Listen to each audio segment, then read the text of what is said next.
네, 대한예수교 장로회 합동 측 서울에스라교회 담임 에스라 성소원 원장 남궁현우 목사입니다. 반갑습니다. 네, 올바른 신앙생활의 기준은 성경과 교리가 기준이 되어야 합니다. 모든 기독교인들에게는 진리의 말씀인 성경이 절대 기준이 됩니다. 종교개혁자들은 오직 성경이라고 하는 정신으로 돌아가야 한다고 외쳤습니다. 그런데 그거와 동시에 또 하나 오직 성경 다음으로는 성경 전체라고 외쳤습니다. 그래서 오직 성경을 외치되 전체를 봐야 한다는 것이죠. 그리고 교리가 중요합니다. 이단 사이비도 정통 기독교와 같은 성경을 경전으로 삼고 있는데 이단과 사이비가 되는 이유는 그 해석을 자의적으로 하기 때문입니다. 즉 정통 기독교 교리를 무시하고 새로운 교리를 주장하기 때문에 이단과 사이비가 되는 것입니다.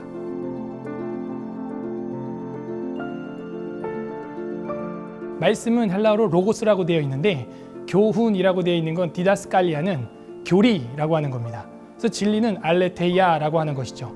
그래서 이 순서를 보면은 로고스에서 디다스칼리아가 나오고 디다스칼리아를 알레테이아라고 말하는 겁니다. 그래서 교리는 진리에서 나온 것이죠. 성경에서 나온 것입니다.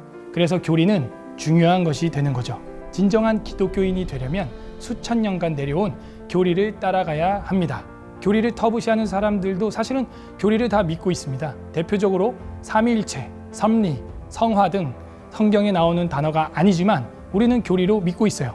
성경 전체로 볼 때 그것이 드러나고 있다는 것입니다. 최초의 교리가 사도신경이고 그 다음 325년에 니케아 신경, 콘스탄티노플 신경, 아우스부르크 신앙고백, 프랑스 신앙고백, 스코틀랜드 신앙고백, 하이델베르크 신앙고백, 니케아 신조, 그리고 도르트 신조, 최종적으로는 1647년에 웨스트민스터 신앙고백서 신조가 우리 개혁주의 신앙, 장로교 신앙의 표준 문서가 된 겁니다.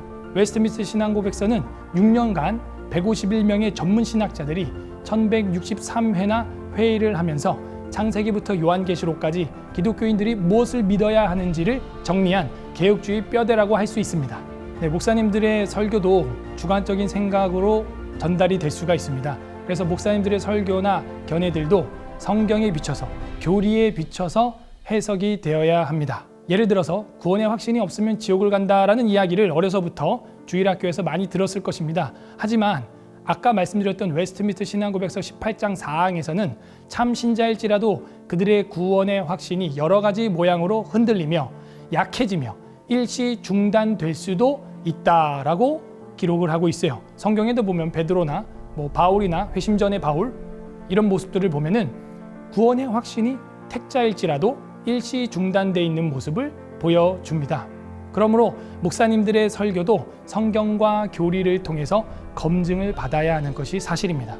예배에 있어서 가장 중요한 것은 예배 규정 원리입니다. The Regulative Principle of Worship이라고 하는 것인데요. 약자로 RPW라고 합니다. 이 RPW에서 말하는 핵심은 성경이 명하지 않은 것은 금한다입니다. 즉 성경에 없는 것은 절대로 하지 않는 것이죠. 로만 카톨릭이나 성공회나 루터교에서는 반대로 성경에서 금하지 않는 것은 다 한다 라고 되어 있습니다. 어떤 게 더 안전한 것 같아요?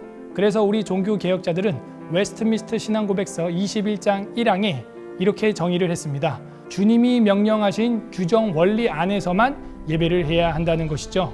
그래서 하나님이 명령하신 규정 원리는 바로 성경 안에서 제한이 되는 것입니다.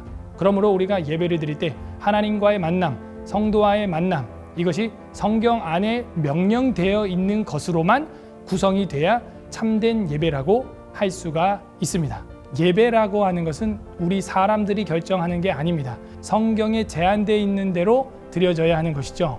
그래서 성경 레위기 10장에도 보면 나답과 아비후와 같은 사람들이 나름대로 예배를 드리다가 불에 타 죽는 사건이 나옵니다. 장소도 성전이었고 드린 것도 불을 통해서 제물을 태워서 드렸음에도 불구하고 그 불이 하나님이 명령하지 않은 자신들이 나름대로 만든 불이었기 때문에 재난을 당하게 된 것입니다. 예배의 예정과 방식은 우리 종교개혁자들이 교리에 정해놓았는데 성경 봉독, 성경 설교, 기도, 찬송, 시편 찬양, 신앙고백, 성찬, 세례, 헌금, 축도, 광고, 성도의 교제, 성도의 입맞춤이라고 성경에 되어 있죠. 이런 것들이 예배에 들어가야 진정한 예배라고 정의를 하는 것입니다. 이 온라인 예배는 개혁주의에서 말하고 있는 RPW를 완전히 다 무시하게 되는 행위가 될 수가 있습니다. 그래서 굉장히 조심스러워요. 왜냐하면 RPW에서 이야기하고 있는 요소들을 온라인 예배에서는 행할 수 없기 때문입니다. 세례도 할 수가 없죠.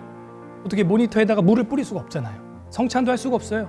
뭐 잔과 떡을 어떻게 목사님이 택배로 보내줘야 되는 그런 상황이 됩니다. 그리고 한 떡에 한 잔에 참여한다는 공동체 의식을 우리가 가질 수가 없습니다.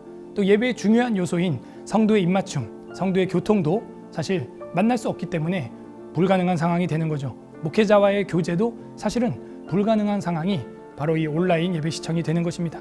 그래서 우리가 온라인 예배를 지속할 경우 우리의 신앙은 퇴보할 수밖에 없는 것이죠. 종교 개혁자들은 우리보다 더 극심한 흑사병이나 천연두, 홍역 이런 전염병들을 알았습니다. 그럼에도 불구하고 루터나 칼빈, 쯔빙글리, 파렐, 블링거 이런 사람들은요 예배를 중단하지 않았어요. 레위기에 나와 있는 성경 규정대로 확진자들은 격리하여 치료하고 비확진자들은 열심히 나와서 예배하고 연약한 자들을 돕고 치료하는 일에 최선을 다했습니다. 그것이 종교 개혁자들의 모습이에요. 심지어 자기 가족들까지 죽는 일들도 있었음에도 불구하고 사랑을 실천하는 일에 게을리 행하지 않았습니다. 이것이 전염병과 마주한 기독교인들이 추구해야 되는 예배의 자세입니다. 삶의 예배라는 것은 하나님께 드리는 예배 예전을 말하는 것이 아니라 내 삶 가운데 있는 직장 동료나 가족들을 주님을 섬기듯이 섬기라는 개념이 삶의 예배라는 개념이고, 공예배는 지금까지 우리가 이야기했던 예배 순서, 예배 요소, 예배 예전이 우리 성경에 나와 있는 대로 제한되어 있는가, 그 안에서 드려지는 예배인가, 그것이 공예배인지 아닌지를 결정하는 겁니다. 즉, 두 가지 예배죠. 공예배는 성례전을 중심으로 한 예배 예전, 두 번째로는 삶의 예배는 상전을 혹은 지인들을 주님께 대하듯이 섬기는 삶의 예전을 말하는 겁니다. 그러므로 우리 성도들은 공예배와 삶의 예배를 구분할 필요가 있습니다.